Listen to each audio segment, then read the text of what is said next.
Welcome to Quick Gimp Tips. This is a daily podcast I'm going to try and do, which will cover working with files in Gimp. My name is Andrew Rixham and I am a web designer. Today we're going to be working with an image that I downloaded from a stock photography company, and what I want to do with this image is just give it a little bit more pop. So I'm going to open up that image, and for anybody that's not familiar with the GIMP is a wonderful product that is actually free. It's open source and is pretty powerful, man. It's about as powerful as Adobe Photoshop, believe it or not. I'm sure there's many people out there that are Adobe purists just screaming at me right now, but this is, that's their opinion, and mine is that this is a great free product. And it's fantastic. It does the job greatly, and I use it every day for work.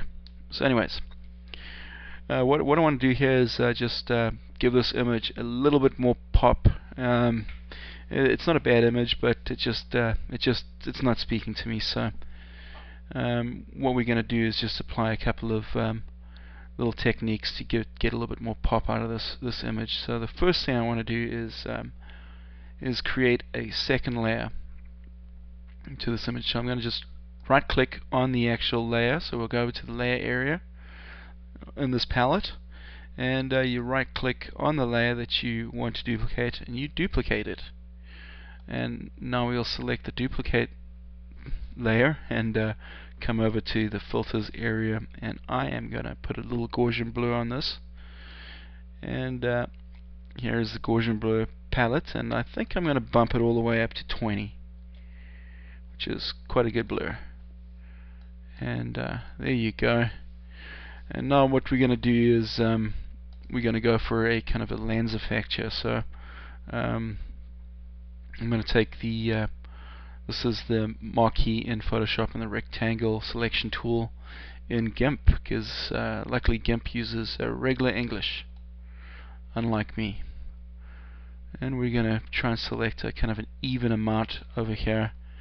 And now what we want to do with the selection is actually just mess with it a little bit. So I'm going to right click in the selection and go over to the select menu over here and the flyout. We're going to go down to feather, and what I want to do is I want to get this selection kind of nice and round. So I'm going to bump that up to 220, and if you have a very large image, you're gonna, with lots of pixels, you're probably going to want to bump it up a lot more than 220 pixels. But this is just a web image. Alright, so you see I've kind of created this nice little TV screen effect over here, and with that, all I'm going to do is add a layer mask to that, and let me drag this palette into view, and I'll show you what I'm doing. I'm just going to go with a default white full opacity layer mask, because that won't hide anything. And now what we're going to do is we're going to fill this center area with the with black, which will actually hide the blur, and it's actually kind of a nice effect.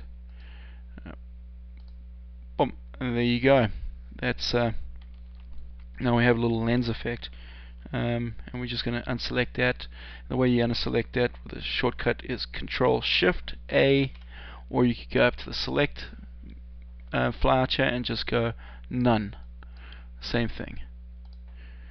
And now you have this little kind of Vaseline on the lens effect. It's interesting, but it's not really what I'm looking for. I want to add a little something more to it.